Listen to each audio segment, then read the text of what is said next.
This week has, particularly maybe this morning, has just reminded me, life throws us curveballs. Like things don't go as we expect. They don't go according to some script, and yet we say at the same time that God is sovereign and He's in charge of all things. Maybe you understand and can appreciate that tension, right? That's reality. We have these things that we think they should go, and we say, God, you're in charge. And then sometimes it's just not the way that we expect. And I want to say that there is a very real way that we can press into that and find hope and promise and joy in something better than what we planned on. And I think that that's the ultimate thing that I have. So thank you, God, for your goodness. I'm going to ask you a hypothetical question.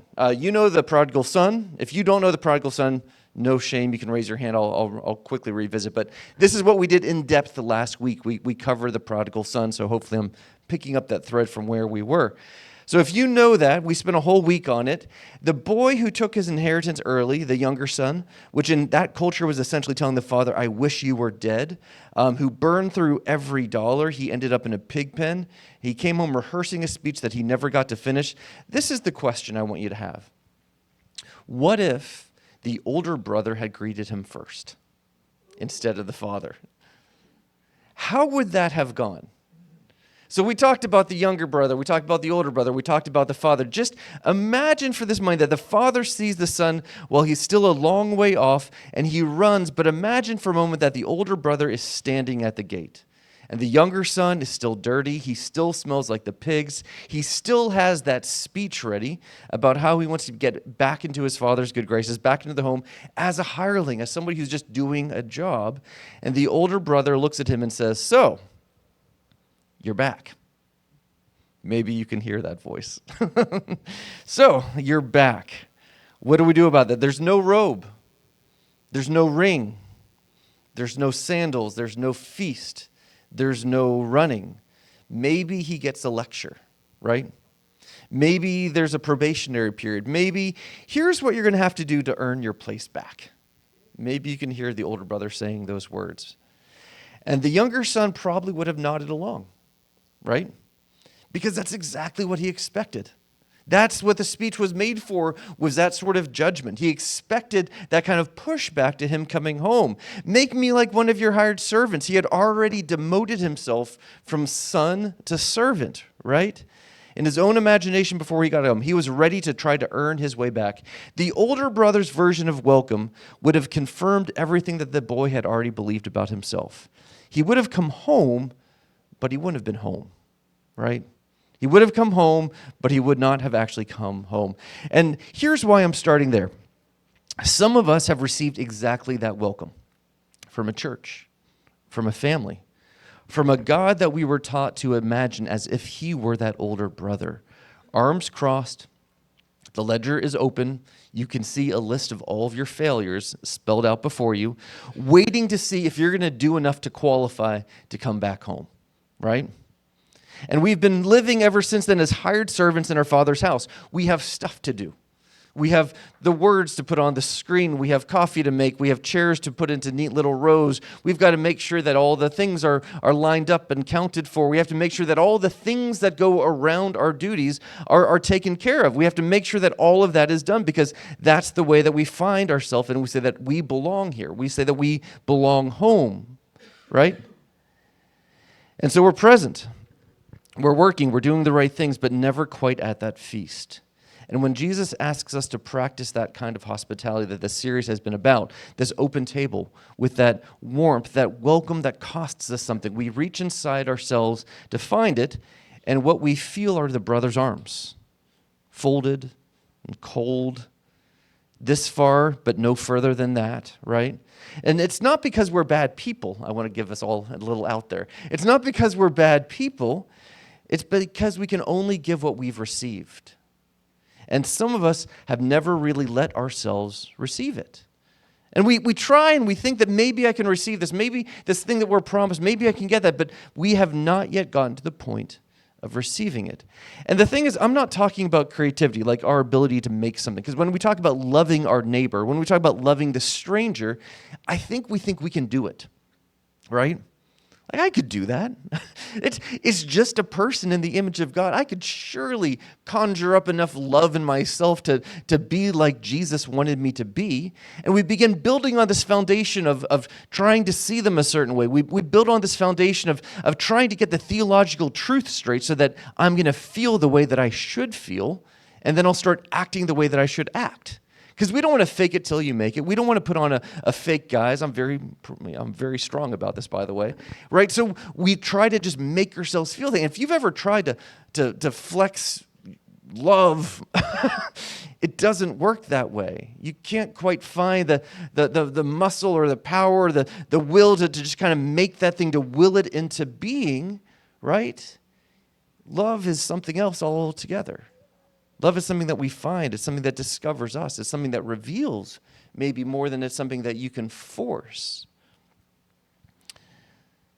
So I'm not talking about that ability to make something. You can write a song from nothing. You can invent something that didn't exist before. Human beings are genuine creators. We make things.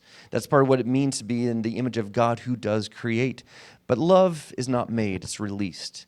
It flows from somewhere.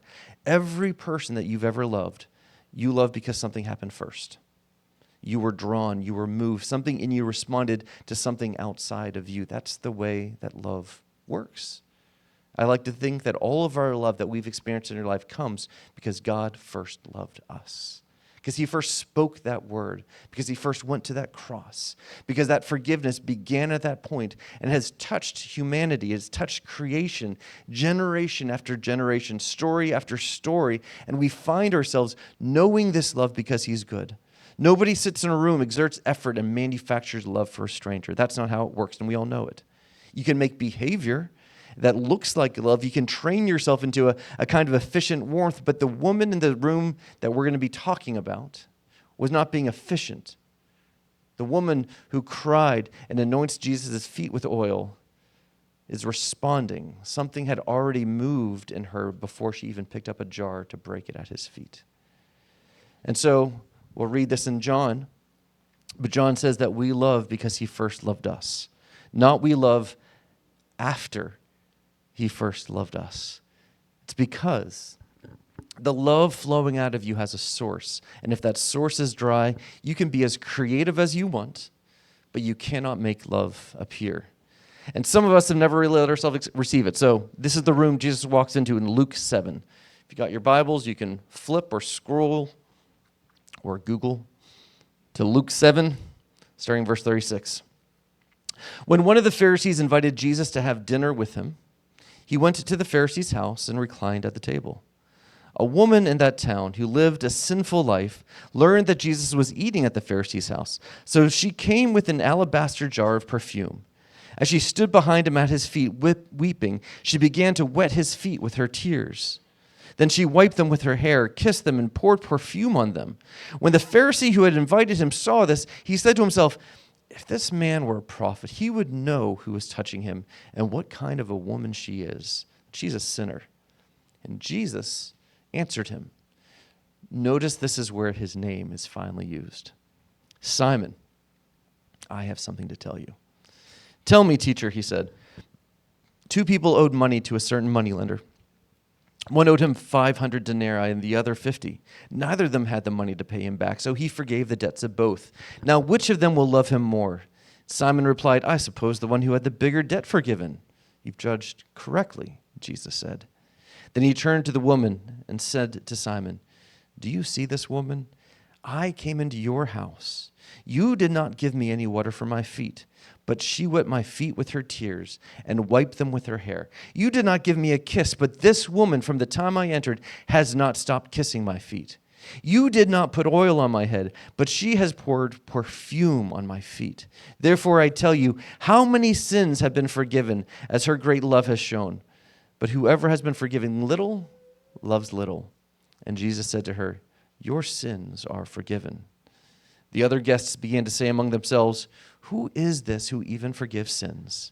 And Jesus said to the woman, "Your faith has saved you. Go in peace." So we're going to talk about this a little bit, but what an amazing story that makes us feel so uncomfortable. If I come to your house, please Please do not cry over anything and do not be washing a feet with perfume. Like this form of hospitality is something that it's uncomfortable, right, with its intimacy. It's something that is great for Jesus, but like it doesn't feel natural for the way that we would think about other things, the way that we would greet other people. It feels just completely separate from our known reality. But Jesus had been invited to dinner at the home of a Pharisee named Simon. It's a formal meal. There are protocols to follow whenever you're in the house of a Pharisee. There's everything in its place, but someone else shows up, and that makes everything really awkward. Somebody else shows up, a woman in that town who had lived a sinful life. We don't get her name. We don't get her story. We don't get too much about her at all. We don't hear her voice here, but we hear the accusation when the Pharisees finally named, and we see that this is what Simon is aware of. Simon knew who she was. You can read into that maybe what you want to. Simon knew who she was, and he was going to watch this and judge all the people in his house. We know her by reputation. She knows that Simon knows that she comes anyway. She brings this alabaster flask of ointment. It's expensive. It's the kind that you save. She gets behind Jesus and she just breaks it. She weeps. The tears are on his feet. She wipes them with her hair. She kisses his feet. She anoints them with oil. There's nothing dignified about this. There's nothing dignified about this. This is not a composed act of worship, of theological strength and grace and poise and promise. This is not that kind of a story. This is someone who is undone. She is undone. And Simon watches this, and he thinks, and this is in the text, if this man were a prophet, so already now you can see the skepticism. This guy doesn't even know the voice of God. This man that everybody's talking about, who I invited to my house to kind of vet him out, he's clearly failing the test. This is not a prophet, much less the Son of God. He would know what kind of a woman this is. And he's not wrong about her. Simon knew about her, but he's wrong that what her presence means. Jesus tells us a story, 2 debtors, 500 denarii and 50 denarii. Both of them could not pay it. Regardless of the debt, they could not pay it, right? The lender cancels those debts. And the question of which one loved him more, Simon says, the one who was forgiven more. You're right. And notice that when Jesus turns to the woman, he's speaking to Simon. His eyes are on this woman who is a mess, who is undone, who is lavishing a great love upon him. He's fully engaged with her presence. But his voice of correction goes to Simon, and he calls out the things that Simon did not do. You did not give me water for my feet. You did not kiss me. There was no oil for my head. These things were hospitality basics. These were the things that you would do if you had a prominent visitor who came to your house. You would extend these courtesies. You would make sure that they're taken care of. You would make sure that they felt seen and appreciated and loved, that their presence mattered. That your house was a place where the good things happened, where people knew the goodness of your provision, your protection, your care, your concern. And Simon withdrew that hospitality from Jesus. Why? Well, maybe because Jesus was so disruptive. Maybe it's because he didn't know about this guy yet. He didn't quite yet trust him. So he's keeping him at arm's length and just saying, don't know that your theology lines up. I have read the scriptures, and I'm not sure that I can find the name Jesus there. Like, I don't know that you're the Messiah. All the things that are promised, I don't know that this guy who's just walking through my door could possibly be that guy that we're longing for. And so Simon withholds. He hosted Jesus the way that you might host someone you're not sure you actually want in your house. Technically present, but emotionally uninvolved. But she didn't stop kissing his feet. Her tears did what Simon's basins could not. So therefore I tell you, her sins, which are many, are forgiven, for she loved much. But he is forgiven little, loves little. He is forgiven little, loves little. There's only one way really to be forgiven little in this life, church, and I hope this is something that you hear. It's to believe that you need little forgiveness. If you think, I only need a little bit, I'm generally okay. Like, by and by, like, I'm like 95% good, 5% wrong, and I just want that much grace and just that much forgiveness because it's embarrassing if I need more, right? Like, I've tried to do my life the best way that I could. I'm not a fool. Like, I've got wisdom. I'm not bad like those people, right? I'm generally okay. So just give me a little bit. Give me the smallest amount of grace necessary so that I can be forgiven. And we see that as respectable. We see that as esteemable. We see that as somebody who is well composed. They've got their life pulled together. And, that's okay. Like, how good that even you who are 95% correct, that 5% deficit you turn to God for. What a glorious way we have of looking at ourselves. And I include myself in this. Simon is not a villain. He's not. Simon is a man who has done the right things for so long that he's lost contact with the cost of them. He's lived in proximity to grace his whole life, and he confuses proximity for possession. He thinks he has this because he's been close to it. I read the Bible. I'm the Pharisee. I have the right answers. I have the social etiquette. I have the house. I have the prestige. I have this evidence that the God of the ancient Hebrews is my God today, and that everything's going to work out according to the plans that we have laid together. He has the plan. He has all this stuff pulled together, right? He has never been undone, and he has never poured everything out. Simon is the older brother at the gate, and he doesn't even know it. There's a film that gets this actually very much right. It's not a Christian movie. This is Amadeus from 1984. Wow, I didn't expect that. Okay. Salieri is a guy who's narrating this movie from the asylum, and he confesses to the murder of Mozart, which is, if you know history, slightly confusing because that's not how we understand things happened. It's okay. Don't worry about those details. It's a movie. It's slightly fictionalized. But the story behind it is really interesting, right? Because as a young man, Salieri, he made a deal with God. He would live in chastity, in humility, and charity, total devotion. And in return for that life that looks so good and prestigious and good and proper and right, God would make him great. And for a while, that ledger seemed to be in balance, right? He became the court composer in Vienna. He was respectable. He was devout. He was disciplined. And then Mozart shows up. He is vulgar. He is dissolute. He is giggling like a child. He's morally a disaster and clearly, unmistakably touched by God and gifted in a way that he could not fathom.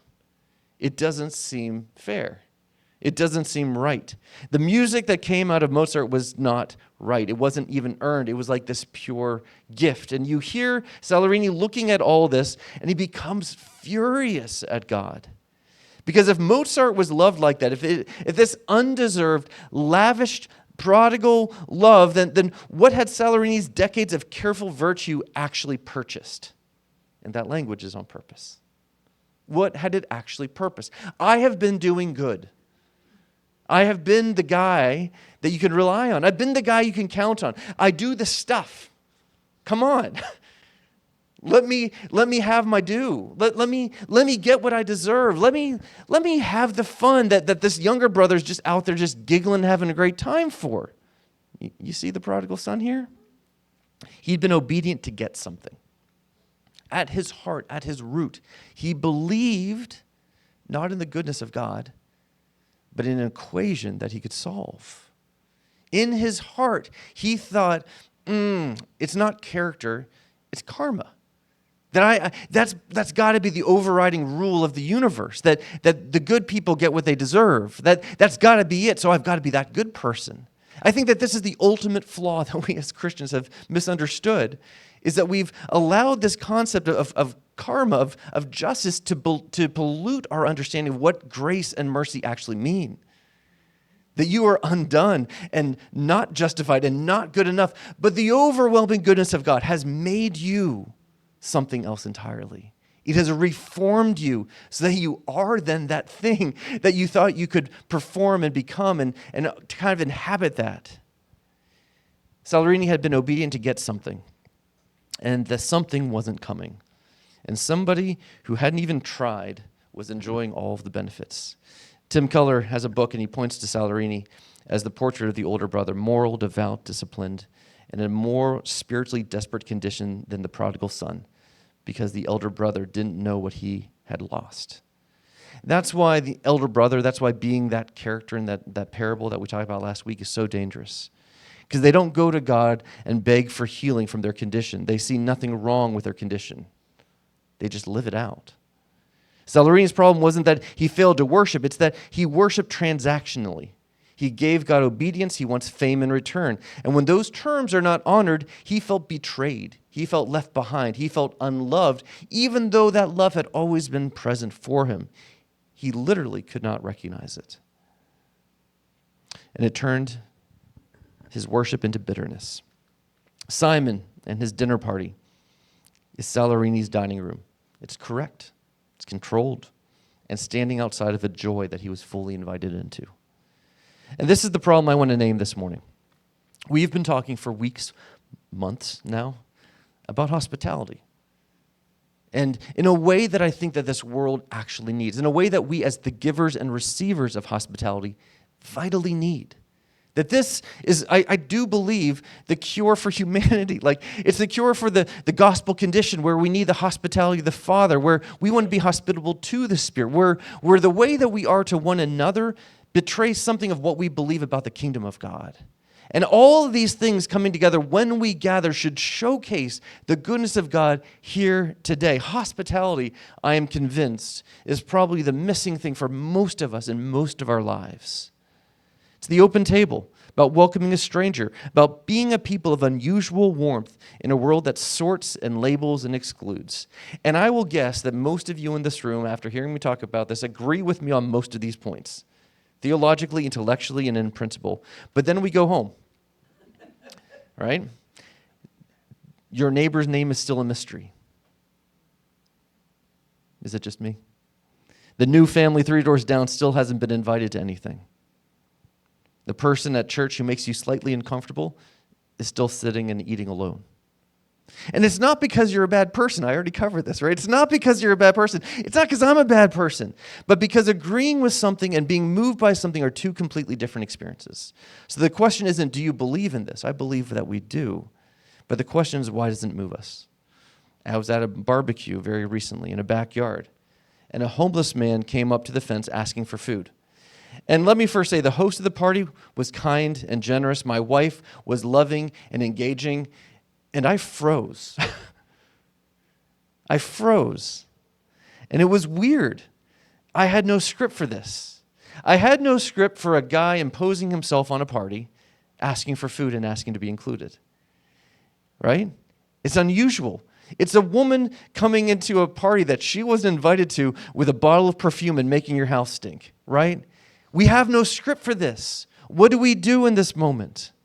And all that I've been talking about welcoming and loving and protecting the stranger, collided in this very real, very present moment, and I felt ill-equipped, even believing and having answers that I thought were right. It's not from a lack of knowledge. It's not from a lack of understanding of what should be done, but the excuses came to my mind immediately. Well, this isn't my house, right? That's true. It's not my house. So what do I do because it's not my house, right? Is this a threat? Is he going to hurt someone? How much could I give before it's too much? How much is not enough? Do we want to be more generous than instead of less? What if this leads to more and more requests? You open the door and then people don't leave, right? All of these things came up to my mind and I froze. I don't think I'm a bad person, but I froze. And here's what I think is actually happening underneath that freeze. A lot of us in this room, myself included, we've worked pretty hard for what we have.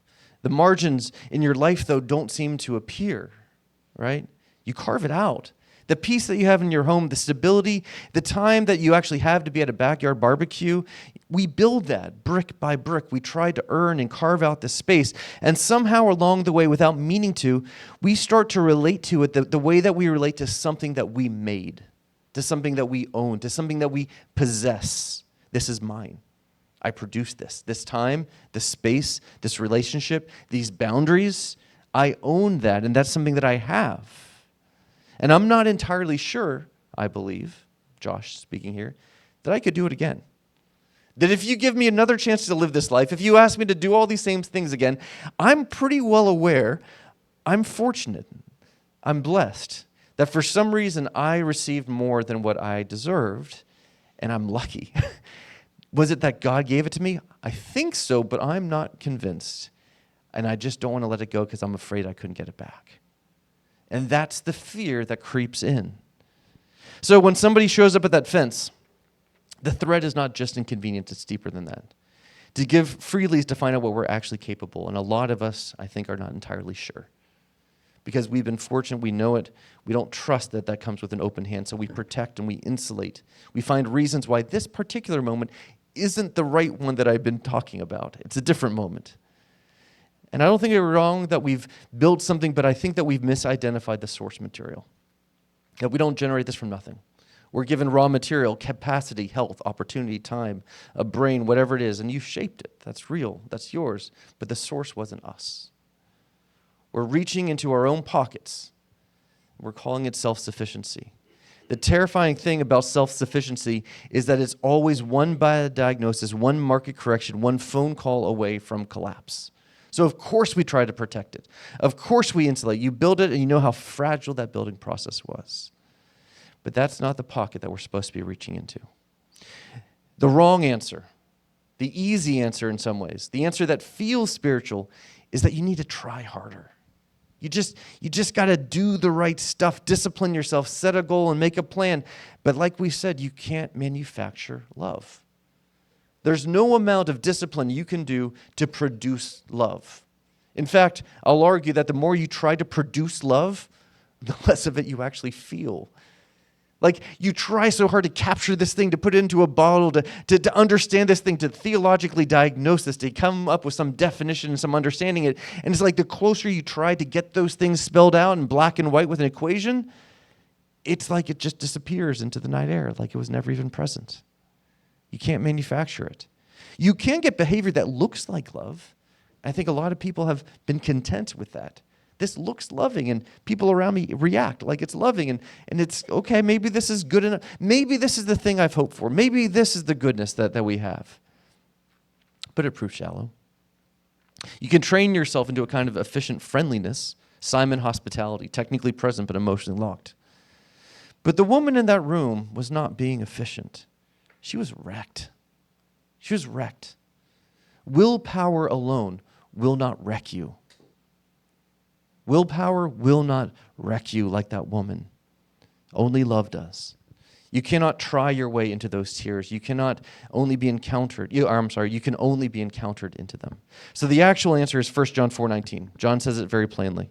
We love because he first loved us. Not we loved after he loved us. It's not that he loved us and then we decided to respond as a polite sequential act. That is not what this tells us at all. It's because this is a causal statement. Because. And then John, being John, immediately makes it uncomfortable. If anyone says, I love God and hates his brother, he's a liar. That love that's supposed to be flowing out of you towards your neighbor, it's downstream of something. There is this source, right? And what we're saying that is if this is not flowing in that direction, he doesn't give us a nice little gray, nuanced, easy way out. He says, you're a liar. Like, if you love God, there is no other outcome. There's only one way that this goes. There's only one way that you can do this. Like, if you love God, you will be loving those people. That's how this works.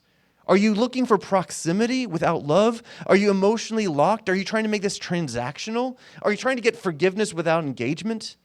A lot of us probably do. A lot of us come in with this bartering system of thinking, oh, I just need to get through this thing. That is not hospitality. You have a guest that comes by that you've never actually been open with. You've never actually had that intimacy with. And Jesus is not coming just to do a fly-by-night. He's not coming just to engage at a surface level and then just pat you on the head and be like, oh yeah, you thought it was 5%. You only needed 2% forgiveness. Look at that. Look how much better you were than you thought. That's not the story that we find in the Gospels.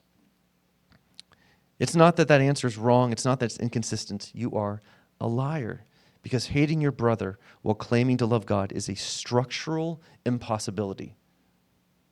If a source is real, the water moves. If the water isn't moving, don't look downstream. Go and find the source. Go and find the spring. Find the headwaters. Find the source of love. Find where this is coming from and throw yourself into it. That's where you will feel this. This is where the awe and the wonder and the hope and the joy, that's where those things are birthed. That's where we can find what life is meant to actually be. Now, and put it this way, if your heart is not full of love, you won't see love anywhere. But if your heart is soaked with the presence of love, you will recognize that presence. And the thing is, that's not a technique. That's not the sort of thing that you can go home and try. Here's the 3 steps I'm going to do, right? It's just a diagnosis. It's holding yourself up to the light and seeing, I'm thirsty. It has been a long time since I've had a drink. Karis told me just yesterday, after we went on an hour-long walk, and I wasn't thirsty yet, then she goes, you're what, chronically dehydrated. It's okay, probably fair, right? We've gone so long without a drink that we just think that this is normal. We have gone so long without love that we just assume that casual friendliness is hospitality.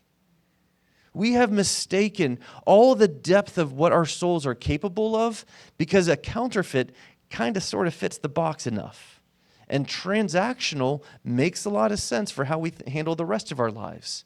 We have not been undone in a way that dramatically restructures our lives about who we are meant to be. The woman understood something that Simon hadn't let himself understand yet. She came into that room already broken open. She came in before she said a word to Jesus. Of course, we don't even know what she said to Jesus. Work had already been done. She had been brought to a place of knowing what she was, knowing what she needed, knowing what she had received. And that knowledge did something to her. It turned her inside out. Simon had the same offer on the table. Literally, he invited Jesus to the table. And Jesus said, yes. You brought the Son of Man, you brought the Messiah as close as you could possibly get into your house. Sharing the same loaf, sharing the same cup. You are as close as you could be to the source of love. He had the same dinner, access to the same Jesus, but Simon had not received anything. He was that close without having received anything because he didn't think that he needed anything. His hands stayed folded. His hospitality was cold. His eyes were calculating, but she couldn't stop. The same room, the same offer. One person's transformed, and one person is adjacent. One person is a spectator. One person is a participant. The real question, if the question is not, how do I make myself love more, then what are we talking about? Here's the thing. Where are you in this room? Not geographically, but in your posture. Are you Simon? Are you close to grace? Are you familiar with it? Are you comfortable near it, but not actually receiving it? Or are we the woman, undone, unguarded, no longer performing, just responding? We can't manufacture this kind of response. We position ourselves, though, for the encounter. We get back into contact with what was done to and for us. And this is where I want to talk about communion. It has been notably absent for many times that we've gathered together, where we have been so central around this experience of God's grace and mercy, and it's still not present. Are you hungry? Are you thirsty for it? Have you found that same grace in your homes? Have you found that when you break bread with other people, that you can experience that? I hope you have. Because that's the entire point of this. If you have not had that experience, then I will argue that this has been a waste of us to not have it here, because the point was not to deny you. The point was to show you where this could be found. The point was to encourage you to expand the places where we experience and encounter the goodness of God. It was to say, this is where the Holy Spirit is calling us, that His kingdom is broad and deep, and we are all participants in it. We tend to treat communion as a memorial, a ritual of remembering. And that's not completely wrong, right? Do this in remembrance of me. But we've made it so much smaller than what it is. Remembrance in the Hebrew sense is not nostalgic. It's a re-entry. It's saying, as was once, I'm going to go through that again. I'm going to have that same story. I'm going to take these elements, be it the Seder dinner, And I'm going to re-experience what it was to be an exile, in Exodus, to be lost, to be a slave in a foreign land, to have masters over me telling me, before I tasted that freedom, I knew the bitter tears. And to remember those things because they mattered. It's why we've done the outdoor services, because we experienced COVID together, and there's something that the Lord was doing in that has made our story what it is today. And there's a goodness of God that's a through line, and that these things don't get thrown away. So yes, when Israel was told to remember the Exodus, they're not being invited to feel sentimental, but to re-inhabit it. I was the slave. I was carried out. I was brought through. So communion's not a memorial plaque, but a portal. A reminder. The bread and the cup are Jesus saying, get back in contact with this. Remember me. Be in contact with me, with what it cost, with what it bought, with who you are now because of it. It's the same thing with worship. It's not performance. It's not a musical preference. I know people sometimes like or don't like songs. I don't care. That's not why we do these things. You can have preferences. They're perfectly valid. But are we worshiping? Can you worship with birds? Can you worship without any instruments? Can you worship when you're taking a walk? Can you worship when the sun has gone down? The answer is yes. And I want us to be quick to worship and to find that. Letting ourselves be re-overwhelmed by something that we've started to take for granted, that practice of awe. It's the discipline of being undone on purpose. That's worship. So that we can stop living like someone who's never been touched. Tozer said this probably better than what I can. God wants worshipers first. Jesus did not redeem us to make us workers. He redeemed us to make us worshipers. And then out of the blazing worship of our hearts springs our work. The hospitality is downstream of the worship. The welcome is downstream of the wonder. Those are the places where we engage with God, and then we experience the fullness of Him. Hospitality isn't hard because we need to feel more loved. You are loved. That is a truth of what we understand the good news to be, right? It's hard because we keep reaching into the wrong pocket. We keep looking for it in the wrong places. We don't understand where we can actually find this stuff. So we reach in here and we find our keys. Oh, that's my house key. Like, I know I have a home. I know I have a place I can have. I've got my cars. We reach in, there's the work keys. We go, oh yeah, that reminds me again of all the things that I have that I'm responsible for, all the things that I have. We reach in over here and we find, oh yeah, there's my phone. There's the way that I can stay in contact with this world, and all the news and all the things come into me. Where are we finding that we're carrying with us the love of God? We're reaching into our pockets, and what do we actually find that we carry with us everywhere that we go? You are not, church, who you used to be. Something has happened to you. You were, and I don't care how long ago or how composed you've become since then, you were a debtor with no means of repayment. That debt was canceled. It wasn't calculated and it's like, well, we're going to do a payment system over the next 5-10 years. The debt was canceled. That's the gospel.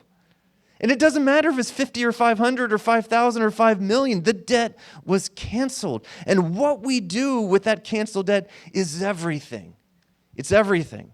That's the source. Where has it brought you? What have you done since you have been forgiven, since the debt is no longer standing? What have you done with that time, with that freedom? What have you done with the fact that there's no person over you saying, you've got to give me everything that you make now because you owe me still? What have you done with the freedom that you have been given in Christ? That is our story. That is who you are now. When Sunday becomes Monday and Monday becomes the rest of the week, we forget which pocket we're carrying. We reach for those old ones, right? The ones that was empty, and we feel that emptiness and we think, I don't have enough to give. I don't have enough to give to these people. The debt of this world is so great. These people have wronged me in so many real ways. There are things that are demanding of time and money that I don't have enough for, and I'm afraid that if I give it, I don't have anything left.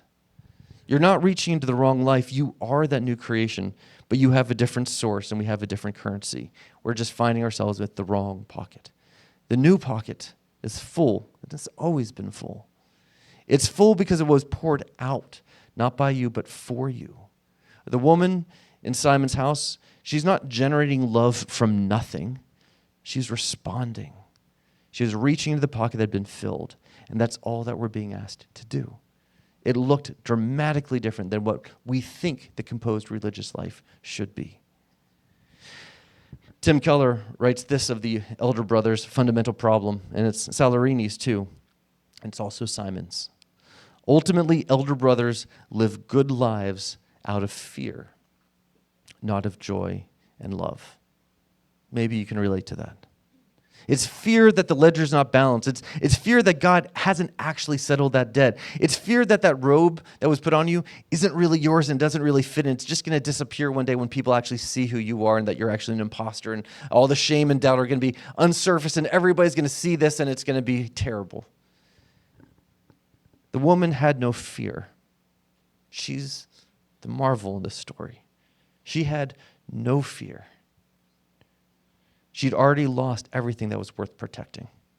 She had nothing left to manage. And that made her the freest person in that room. I'm not going to give you a list of ways to be more hospitable this week. You know what they would be, probably. Knowing has not been the problem. But I want to invite you to this.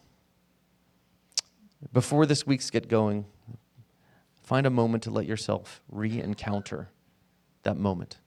Re-encounter the source.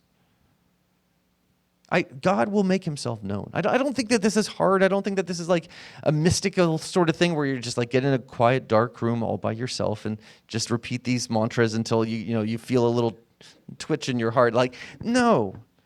I mean, maybe, but no. Where is God to be found? He has made himself available.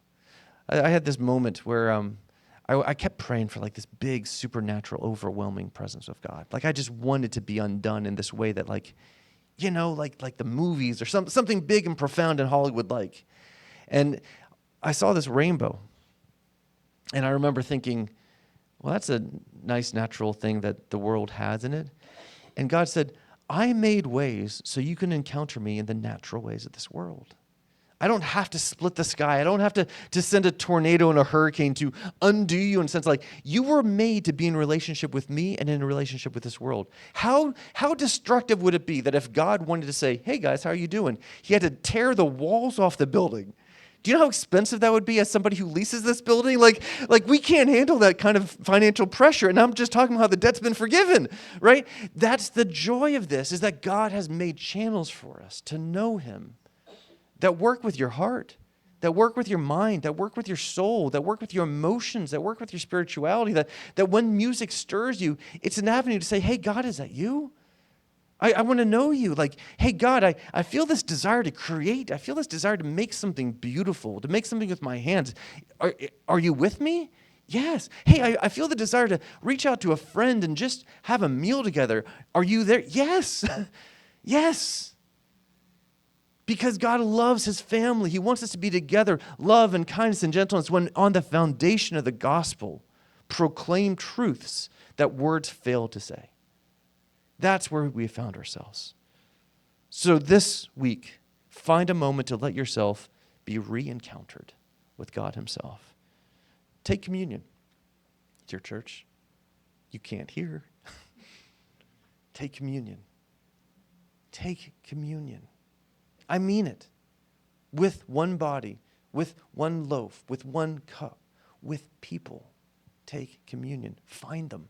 There's people in this room who will have the same assignment, and they might not so find a time in a small group. Find something that you can do where you can take communion. Sit with worship like it's not background music. Read the story again slowly, and put yourself in that room not as a spectator, but as the one who brought the jar. Because you are that person. Something happened to you. You've never been the same since, even when you act like you have. Get back in contact with it. The younger son did not go looking for a job when he came home. He fell into an embrace that he didn't think he'd get, and it changed the direction of his feet. You've already had that embrace, but you forgot that you're still inside it. So stop reaching for the old pocket, the robes on your shoulders. Next week, after long ado, our table will be back. And I want you to hear something before we get there. And Becca, if you want to come on up as I say this. We don't say that we take communion because you can't take what is freely given. You just the semantics don't work.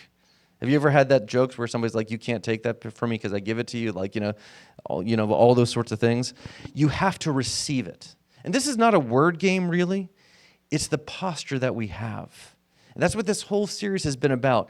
It's what that woman understood in Simon's house that Simon did not. That she came with nothing to offer, but everything to receive. The love that poured out of her, the tears, the hair, the oil, she's not being generous. She was receiving. Like, that's a confusing statement, and I believe that's the case.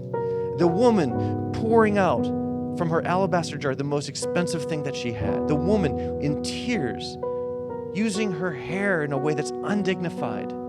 She wasn't giving, she was receiving. And she was being received. So come next week, ready to receive. And watch what your hands do after that.